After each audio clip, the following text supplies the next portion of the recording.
Ang ating ginayat na avocado, buto ng avocado. Ay, nag-iba na siya ng kulay, nag-orange na siya. Ito, hindi lahat, pero nag-orange na siya. Pwede na natin siyang ilagay sa bote, sa lagayan. Alcohol na gagamitin. Oh, yung stock ko, ay yung ginawa kong una. Kaya gawa ulit tayo ng panibago. Para to sa mga masakit na kasukasuan, mapisa siya guys. Kasi ako lagi maglalakad ulit. So nararamdaman ko masakit na naman yung tuhod ko. Medyo kumaling na yung dating yung meniscus tear daw.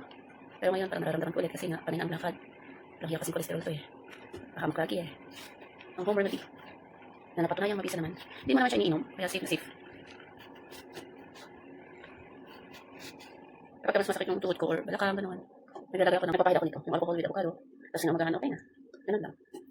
Okay na siya. Tapos buhusan lang alcohol. Pwede na yan. Okay na to. Pwede na yung gamitin.